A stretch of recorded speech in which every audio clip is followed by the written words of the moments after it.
그러니까 97%의 국민이 검사 자체를 안 받은 겁니다.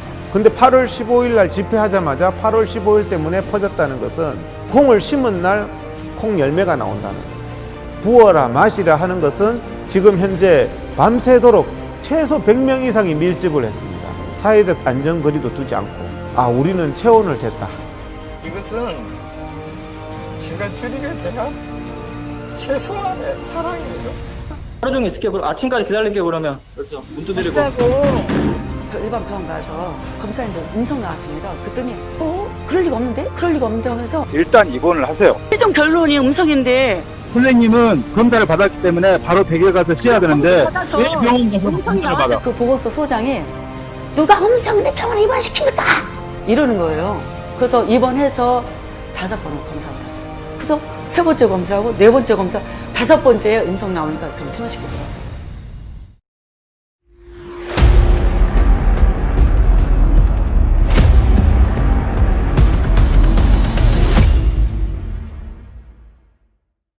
뭐 사랑제일교회 교인이라고 하면 역학조사는 그냥 형식적이었어요. 크게 그들한테 중요하지 않았고, 사랑제일교회 성도시죠? 라고 하면 음성이어도 무조건 자가격리. 그러니까 누구를 만났고 어디에 갔고 뭐 그게 중요하잖아요. 자가격리는 음성자들 중에서 밀접 접촉자만 자가격리를 하고, 그게 아닌 사람들은 음성은 자가격리가 안 되는데 사랑제일교회에 대해서만큼은 그런 부분이 전혀 반영되지 않아서 대부분의 성도들이 정말 자가격리되거나 아니면 이송되거나. 저뿐만 아니라 여러 사람이 이 코로나 검사 플러스 또 치료받는 과정 속에서 힘든 사람이 많았고, 억울하게 그냥 당한 면이에요. 그냥 이 사례가 진짜 많아요. 저는 첫 번째 스타트로 나타나서 현상이 나타났을 뿐이지 저보다 더한 사람도 있어요. 새벽 3시 반에 경찰이 와가지고 우울할 정도였으니까. 그런 사람도 많아요. 이와 같이 정부의 특정 세력을 타겟으로 한 듯한 코로나 방역은 심각한 의학적, 법적 문제를 가지고 있는 것을 확인할 수 있었습니다.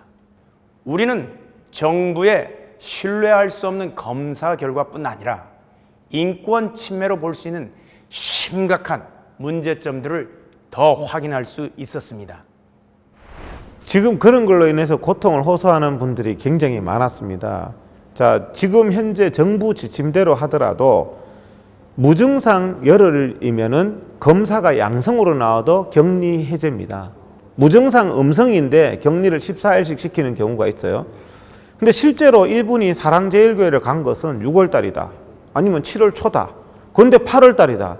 열흘 정도가 아니고 뭐 40일, 50일 전의 일인데도 사랑제일교회나 아니면은 8.15 집회 간 적만 있으면 격리를 시킨다는 거예요. 이것은 상식적으로 맞지 않는 거죠. 근데 격리라는 것이 굉장히 고통스러울 수가 있는데, 격리라는 것은 의학적으로 이 사람이 감염의 가능성이 있을 때 시키는 거거든요. 근데 감염의 가능성이 없다고 의학적으로 판단되는 사례에 대해서 잠복기적으로나 전혀 맞지 않는 사례, 그런 사례들이 굉장히 많습니다. 근데 유독 사랑제일교회 교인이다, 아니면 8.15 집회다 하면은 이런 기본 상식에도 벗어난 국민을 강제 감금하는 이런 사례들이 저한테 많이 접수가 됐습니다. 그래서 그런 부분들은 인권 침해적인 행위였다. 이게 검사할 필요가 없는 사람들에 대한 검사는 강제 검사라 그러고, 그것은 형법적으로 범죄 행위입니다. 그리고 격리를 당해야 될 이유가 없는 사람에 대한 격리도 이거 강제 감금에 해당하는 겁니다. 그렇기 때문에 의학은 이 사람이 검사를 받아야 될 이유에 대해서 명확한 기준이 있습니다. 그 기준에 맞는 사람은 검사를 하지만 그 기준의 대상이 아닌 게 명백한 사람은 검사를 하면 되지 않습니다. 그런데 그 기준에 해당하지 않음이 명백함에도 불구하고, 의학적으로는 검사 대상이 아님이 명백함에도 불구하고 사랑제일교회 교인이다, 아니면 광화문 집회 참석자라는 이유로 강제 검사를 하거나 강제 격리를 한 사례들은 정말 이것은 나중에 진상규명이 돼서 인권에 대한 심각한 침해 사례로 반드시 처벌이 돼야 되는 겁니다. 코로나에 대해서 정부의 이중적 태도에 의심의 눈초리를 보낸 겁니다.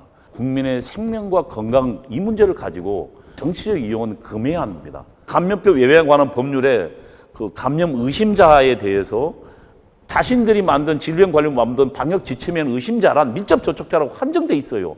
그래서 그 규정에 의거해서 검사도 권유하고 자가격리 시켰단 말입니다. 근데 이번에 8.15 이후에 사랑교회만 관련해서는 그 지침하고 전혀 다른 걸 하고 있어요. 자유민주주의 근간이 뭐냐면 자의적 지배를 반대하는 겁니다. 폭력적 지배와 자의적, 다시 말하면 그때그때 달라로 안 된다는 거거든요. 이 정부가 그걸 하고 있어요. 현재까지 정부의 방역 정책에 충실하고 또 철저히 협조해 왔다는 사랑제일교회의 관계자. 하지만 그와 반대로 8.15 광화문 불법 집회에 사랑제일교회가 전국적으로 엄청난 동원력을 행사했다는 언론. 과연 누구의 말이 사실일까요?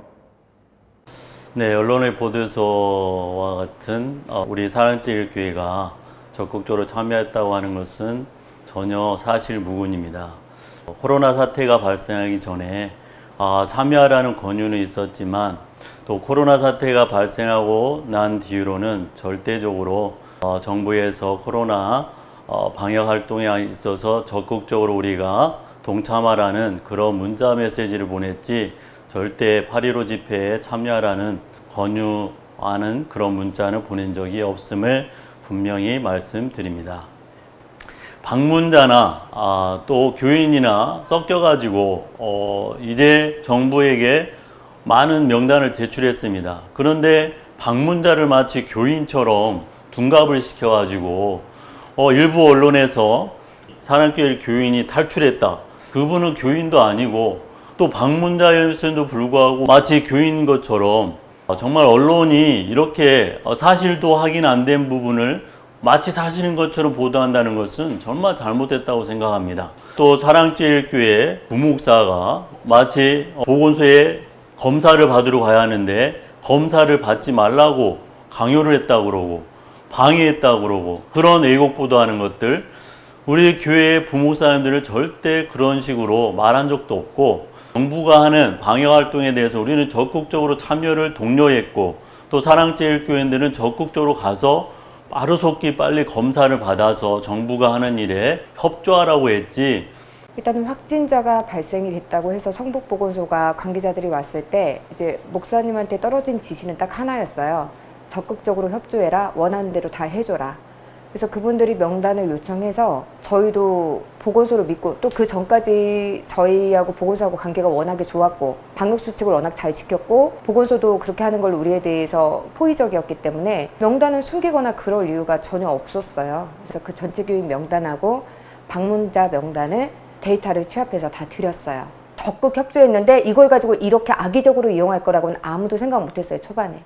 성북보건소 관계자들이 교회에 대한 이해도가 좀 떨어지는 건데, 교회라고 하는 것은 예를 들어서 뭐 10년 전이든 20년 전이든 한 번이든 두 번이든 세 번이든 왔다 간 사람에 대해서 뭔가 관계성이 있고, 그러면 이 사람은 언제든지 다시 올 수 있다라고 해서 실겸해서 이른 양으로 관리를 해요. 명단을 버리지 않고. 회사처럼 뭐 한두 달 나오고 안 나오니까 명단 삭제가 아니거든요. 교회는 무조건 명단을 많이 갖고 있고 또 그들을 놓고 관계가 있으면 계속 기도하기 때문에 그렇게 관리한 명단을 신속도도 필요했기 때문에 거르지 않고 다 주다 보니까, 그러니까 10년치가 아니라 10년 이상 넘은 명단들도 있겠죠. 어떤 건 15년, 20년 됐을 수도 있고, 그걸 저희가 연도별로 다 정리해 놓은 건 아니니까 일단 무작위로 일단은 무조건 다 줬으니까. 근데 그러다 보니까 거기서 전화번호가 바뀐 사람, 그 번호가 없어진 사람, 그런 사람들이 연락이 안 되니까 너네가 허위로 제보했지 라고 그들이, 우리가 아무리 얘기를 해도 우리 말을 그때부터는 듣지 않는 거예요. 저희가 아무리 솔직하게 얘기를 해도. 제가 개인적으로 받은 연락도 10년 전에 한 번 왔다 갔는데 무조건 사랑제일교회 성도니까 와서 검사를 받아라. 그래서 나는 10년 전에 한 번 가고 간 적이 없다. 그때 아는 친구가 하도 와달라고 해서 그냥 갔다. 근데도 아니다. 무조건 사랑제일교회에서 명단이 왔으니까 무조건 받아라. 그런 사례들이 막 우리 교인들한테 동시다발적으로 접수가 되는 거예요. 그래서 부담을 느끼고 있는데 그런 말을 보건당국에서 전혀 들어주지 않았어요. 뭐 10년 전에 한 번 왔다 갔다, 5년 전에 한 번 왔다 갔다, 아니다. 무조건 와서 검사 받아라. 그러니까 그분들은 거꾸로 저희한테 이제 원망을 하는 거죠. 왜 10년 전에 왔다 갔는데 명단을 줘서 나를 이렇게 곤란하게 만들고 힘들게 만들고 피곤하게 만드느냐, 이런 민원을 저희가 수도 없이 받았어요. 명단 부분에 있어서 저희가 너무 거르지 않고 준 거에 대해서 후회를 했지, 명단 제출을 안 한 것 때문에 불안해하거나 그것 때문에 뭐 우리가 떳떳하지 않은 건 전혀 없습니다. 저희 교회에서 코로나 확진자가 한두 명 나왔어요. 전 교육자 중심으로 해서 먼저 검사를 허락해서 검사를 했어요. 검사하는 데 있어서는 그냥 강압적이보다는 이거 안 되겠다 싶어서 빨리 검사를 들어갔어요. 저희 본교회 성도들한테는 다 연락이 갔어요, 사실상. 가지고 검사하게끔. 아무 증상 없는데 무슨 검사냐 이렇게 하는 성도들까지도 권면해가지고 검사를 한 편이었어요. 근데 이것을 검사를 이렇게 안 하는 방향으로 막 도망다니듯이 이렇게 언론에 나왔는데 저희 입장에서는 또 언론의 그 비친 면이 사실은 어이가 없었어요. 우리가 8.15 전 그 주간에 수요일 날 코로나 이게 확정돼서 폐쇄됐거든요. 그러면서 동시에 전 성도들 다 코로나 검사에 집중하라 해서 8.15 집회에 참석하지 말라 해서 안 했어요. 이게 저희 교회에서 일단은 참석 안 한다 했기 때문에 그 자체도 다 전달이 됐을 텐데 그냥 언론 쪽에서 일방적으로 저희 교회에 대해서 뭐랄까 프레임 짜가지고 누르는 느낌이 있지 않았나 이 생각이 들었어요. 저희 개인적으로는. 코로나 대확산의 주범으로 낙인 찍힌 사랑제일교회와 8.15 광화문 집회 참가자들을 만나 우리는 그들이 처한 억울하고 부당한 상황에 대한 이야기를 들을 수 있었습니다. 교회 차원에서는 모든 대면 예배와 통성기도 그리고 찬양이 금지된 현실, 그리고 정부에 반대하는 모든 집회와 시위가 사실상 금지되어 버린 상황. 그들은 정부의 막대한 권력 앞에 과연 아무것도 할 수 없는 것일까요? 이런 부당함에 맞서서 법적으로는 대응할 수 없는 것일까요? 먼저 법적으로 집회라는 말을 쓰기 위해서는 일정한 요건이 있습니다. 그냥 사람들이 단순히 우연하게 어떤 장소에 여러 명이 모여 있는 것은 집회가 아닙니다. 8.15 광화문에 합법적으로 집회가 허용된 곳이 2곳이었습니다. 특히 그 중에 일파만파가 주최했던 동아면세점 앞에 집회는 완전히 합법 집회입니다. 더 중요한 것은 경찰 스스로가 이 일파만파 집회가 애초에 신고했던 100명 집회, 그 100명 집회를 반드시 지키게 하기 위해서 자기들이 이 100명이 들어갈 수 있다고 보여지는 공간에다가 펜스도 치고 차벽도 치고 경찰들 스스로 완전히 차단해서 이 집회 공간으로 특정을 해줬습니다. 다른 사람들은 와도 이 집회 안에 들어올 수가 없었습니다. 그러면 이와 같은 합법적인 집회는 시작이 됐고 거기에 있는 무대 위에 뭐 저를 포함한 정광훈 목사님 등등이 연사로 출연해서 정상적으로 집회를 했습니다. 그러면 지금 저들이 말하는 불법 광화문 집회라는 것은 그냥 뭉뚱그려서 그 비슷한 시간대에 이 광화문 광장부터 청와대까지 그 일대에 나와 있던 사람들이 다 집회라는 말을 하고 있는 겁니다. 이 경찰이 스스로 선을 다 그어주고 공간을 딱 차단시켜서 만들어준 이 집회 장소 외의 곳에 있었던 국민들은 그 누구도 무대도 없었고 진행하는 사람도 없었고 연사는 더더욱 없었고 아무것도 없는 또 광장밖에 없었습니다. 그리고 사람들이 자기들이 자발적으로 나는 못 참겠다. 당신들이 막아도 나는 내 발로 내가 광화문 가는 것은 아무 문제 없지 않느냐. 나 집회 가는 거 아니다. 집회 없어도 좋다. 라고 올라온 다수의 국민들이 그냥 운집회에 있었던 겁니다. 이것이 법적으로 큰 차이인 겁니다. 그런데 지금 경찰이나 특정 좌파 언론들은 이때 있었던 모든 광화문에 있었던 사람들, 이것이 집회라는 터무니없는 주장을 하면서 그 책임을 특정 단체 또는 교회 정광훈 목사님께 다 뒤집어 씌워서 벌을 받게 하게끔, 유죄가 나오게끔 몰아가고 있는 것입니다. 집회도 없는데도 나와서, 아무것도 없는데도 나와서 스스로 그 길을 걸어가고 문재인 규탄을 외친 그 국민들이 그 자리에 나오게 한 책임은 특정인이 질 수가 있느냐? 그 국민들한테 지금이라도 전화를 해서 물어보십시오. 누가 명령해서 나왔는지. 나오기 싫었는데 누가 명령을 하거나 강제 동원을 해서 나온 것인지 한번 물어보십시오. 강제 동원을 해서 누가 끌고 나왔다면 그 사람이 왜 끌고 나왔는지에 대한 책임이 있을 수 있습니다.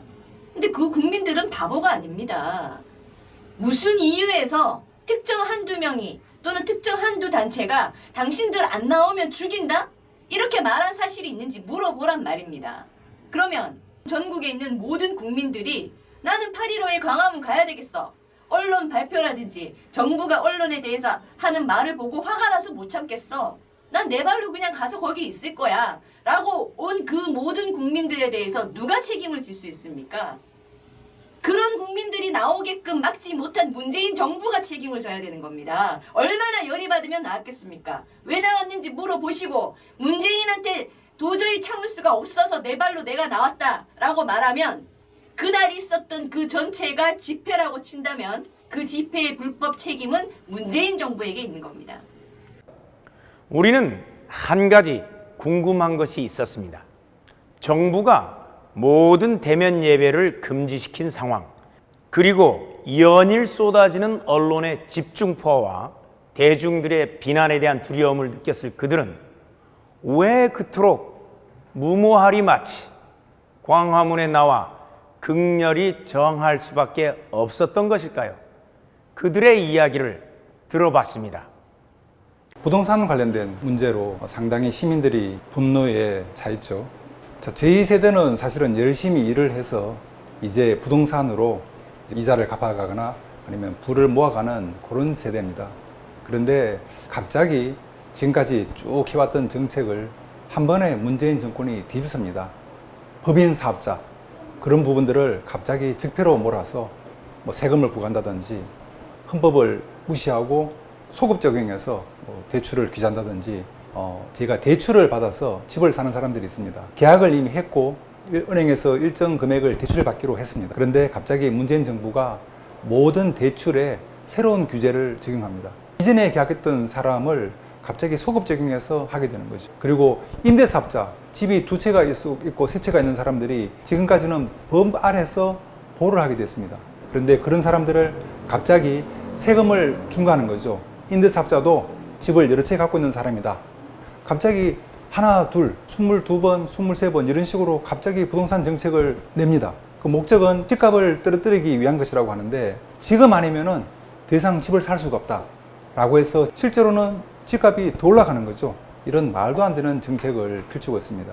이번 부동산 정책은 세를 내는 사람이나 세를 사는 사람이나 심지어는 집이 없는 사람들, 있는 사람들 모두가 불안에 떨게 만드는 정책을 펼치고 있습니다. 내일 되면은 어떻게 법이 바뀔지 모르겠습니다. 제가 지금까지 이 일에 이렇게 몰입하면서 뛰어드는 이유는 한 가지예요. 낙태죄 위헌이다, 낙태 합법화해라고 외치는 애들이 10대 고등학생들이었어요. 그러면서 그 애들이 그렇게 나와서 집회하고 하면서 청소년들에게도 내 몸은 내가 마음대로 할 수 있고 성적 자기 결정권이 있고 내가 원하면 내 마음대로 섹스할 수 있고 내가 임신할 수 있고 낙태가 죄라서 내가 낙태를 할 수 없어서 너무 힘들었다. 그런 말을 하는데 제가 너무 기절을 하겠더라고요. 이 원인이 어디서 나왔나 관심 있게 들여다보니까 학교의 그 성교육부터 성교육에서 이미 이제 그런 식으로 가르치고 있었고 학생 인권 조례, 동성애 차별 금지법, 포괄적 성교육, 사회 전반적으로 이미 그 학생들이 그렇게 가르침을 받고 그렇게 배우고 있더라고요.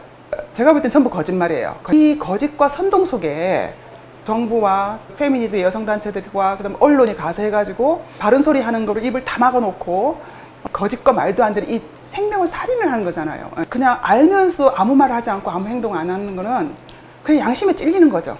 8.15 집회에 나간 것도 이유는 한 가지예요. 어디도 이 참 진실을 말하는 곳이 없고 진실을 말을 해도 그 말이 바깥으로 나오질 않아요. 저는 지금 우리 이 사회가 눈과 귀와 입이 다 막혀 있다고 생각을 하거든요. 그런데 진실을 어딘가에는 알려야 되는데 진실을 알릴 수 있는 사실은 제가 본 유일한 통로가 광화문 광장이었어요. 코로나가 걸리는 위험이 있다 할지라도 일단은 나라가 없으면 코로나도 없고 이런 일들이 벌어질 수가 없는 거잖아요. 그럼에도 불구하고 그들이 뛰어나갈 수밖에 없을 만큼 나라가 위기에 처해 있다라고 다들 피부로 느끼는 거예요. 근데 제가 실질적으로 이번에 이런 일을 겪으니까 야, 정말 사회주의가 따로 없구나 라는 생각을 제가 이번 일을 겪으면서 더 절감을 했어요. 그전에는 말로 들었던 거고 이번에 우리 교회 사태를 겪으면서 이게 사회주의고 이렇게 공산주의화가 되어 가는구나. 8.15 집회는 저희 모두가 온 국민이 다 참석해야 된다고 생각합니다. 나라가 상상치도 못했던 나라로 그렇게 흘러가고, 우리가 배워왔던 것은 거짓말하면 안 되고 윤리와 도덕적으로 바른 삶을 살아야 되고 옳은 것을 가르치고 옳은 것을 배우고 살아왔는데, 지금 이 세상은 온통 거짓, 새빨간 거짓말로 도배가 되어 있는 이 세상에서 이 나라가 공산주의화가 되어가고 있다는 것 상상치도 못했는데, 현실 앞에 부딪히면서 너무나 끔찍하게 생각이 되고, 우리가 어떻게 얻은 자유 대한민국이고 건국된 대한민국인데 이 나라가 공산주의로 빼앗긴다는 것, 흘러간다는 것, 저 자신은 도저히 용납이 할 수가 없고, 무엇보다도 우리 후세대에 이 아이들에게 공산주의를 물려줄 수는 없기 때문에 모두가 다 나서야 된다고 생각합니다. 현 정부가 갖고 오는 것도 사람이 먼저다라는 것을 이 기독교에도 지금 가르치려고 하는 것 같아요. 교회의 신앙까지도 가르치려고 하는 거예요. 저희는 하나님이 먼저고 하나님을 섬기는 사람들이며, 코로나도 하나님이 못 지킵니다. 코로나도 신앙으로 이길 수 없습니다. 대통령이 말했고요. 총리가 말했어요.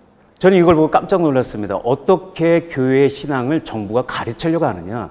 이건 정교 분리의 원칙에서도 벗어난 얘기고 헌법적으로도 맞지 않는 이야기고, 국민을 위한 생명의 안전을 보호하는 정부의 대책이 이제 넘어서서 이거는 교회를 통제하고 탄압하려고 하는 것까지 가까이 와 있다. 많은 국민들이 지금 우리 국민들의 소리를 들어주십시오라고 많은 곳에서 이야기를 했는데 들어주는 곳이 없어요. 언론은 오히려 이걸로 호도하고 있고, 그러니 광화문 광장에 가서라도 우리의 목소리를 내고 우리가 함께 이 일에 이것은 아닙니다, 국민의 소리를 좀 들어주십시오라고 말할 수 있는 현장에 나가지 않을 수 없었습니다. 8.15 집회에 나온 이유는 간단합니다. 노력해서 공부해서 언제든지 위로 갈 수 있는 아름다운 사회가 자유민주주의 대한민국인데, 근데 왜 사회주의 공산주의를 전 국민한테 강요하냔 말이에요. 청년들 공부해서 위로 올라가면 안 됩니까? 노력해서?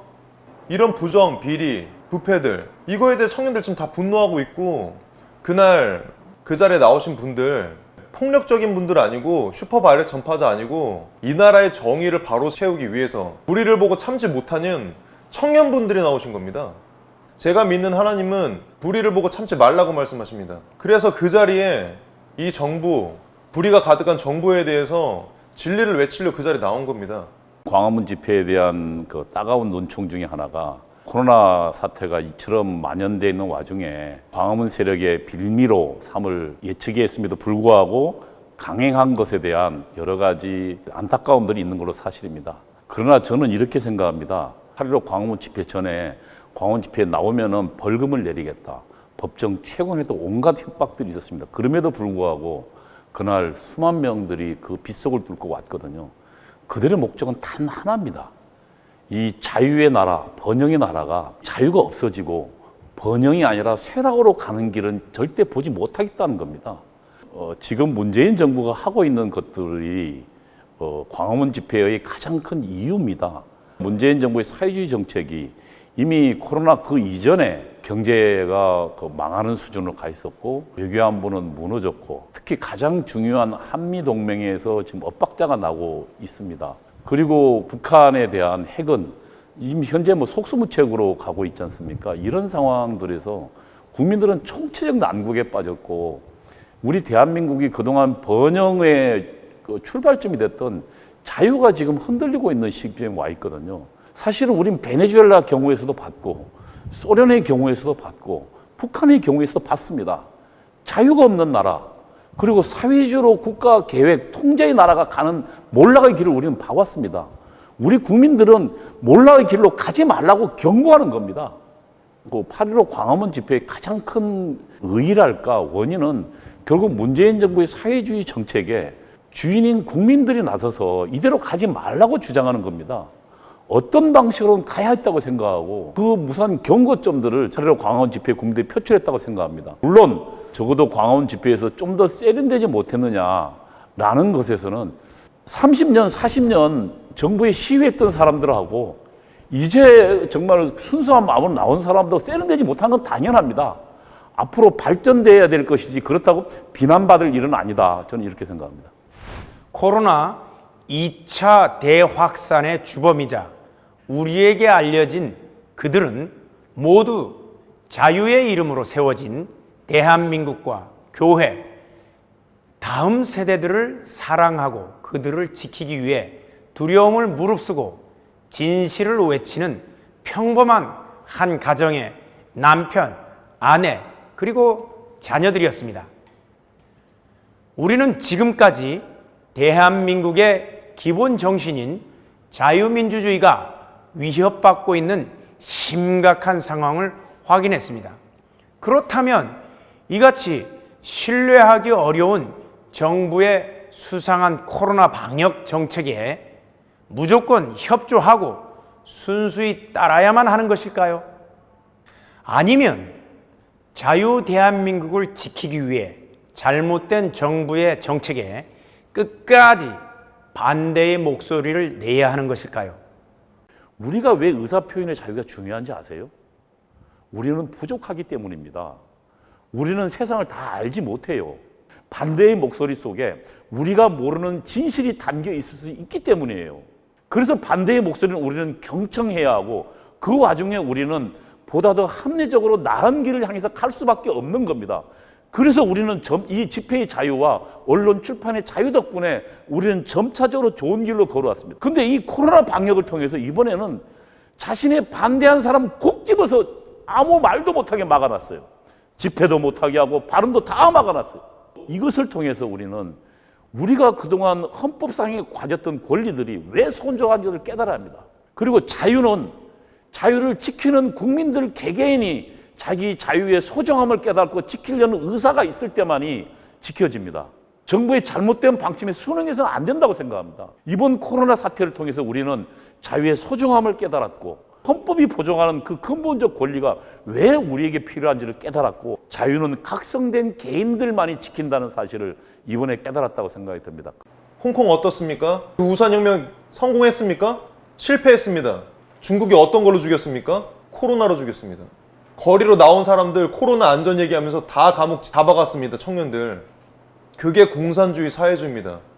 어둠을 그대로 받아들이지 마시고 그게 우리에게 닥칠 수 있는 미래를 생각하고 거리로 나오시기 바랍니다. 그리고 어느 순간부터 목사님들이 정부의 이 지침에 대해서 나라가 코로나로 어려우니 집안에서 인터넷으로 비대면 예배를 드리면서 하나님께 영웅 돌리자. 제가 믿는 하나님은 비대면 예배 안 가르쳤습니다.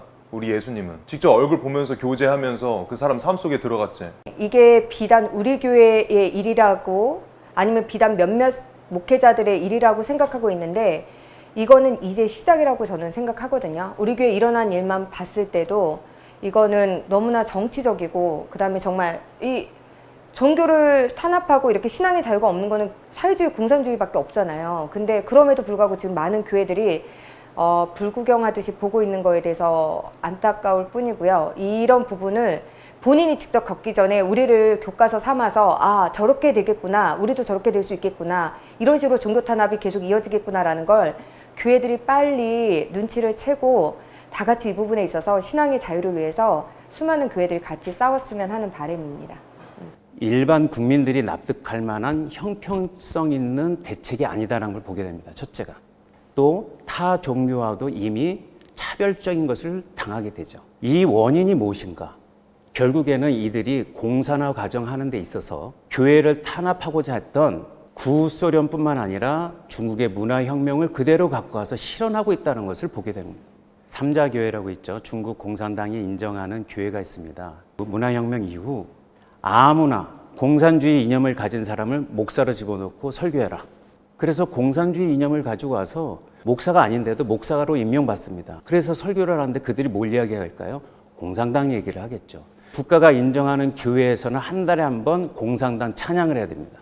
그게 중국의 현실의 교회입니다. 그래서 이것은 아니다 해가지고 지하교회에서 신앙을 지키는 사람들이 있는데 한국이 그렇게 될까 봐 저는 걱정입니다.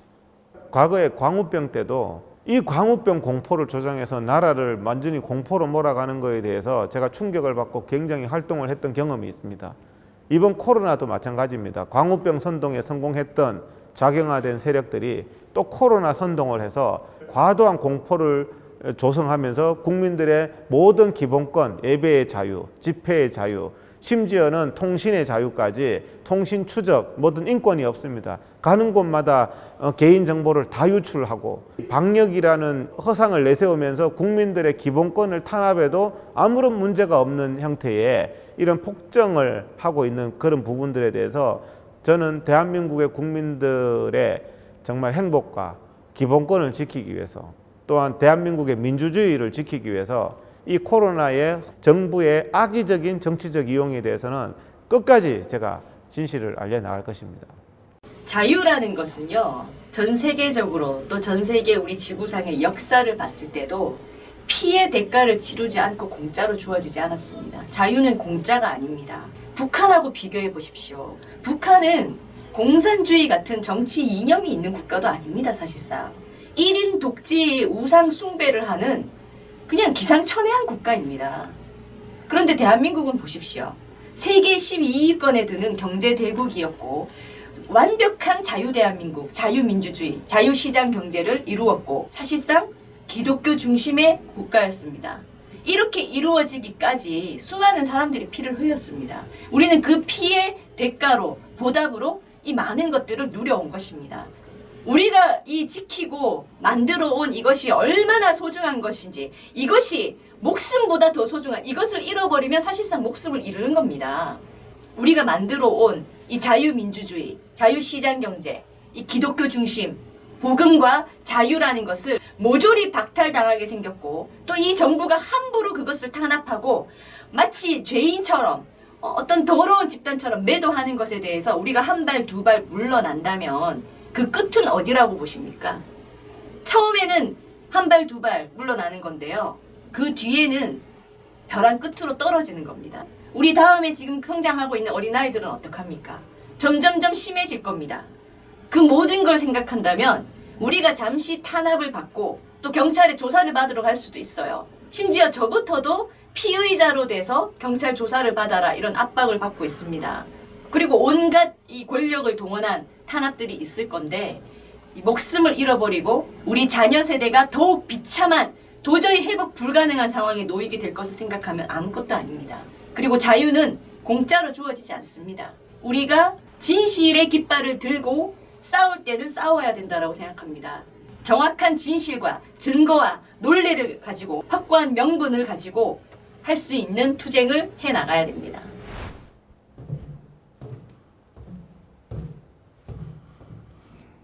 지금까지 우리는 이 수상한 코로나의 진실을 추적하면서 많은 사람들과 전문가들의 이야기를 들어봤습니다.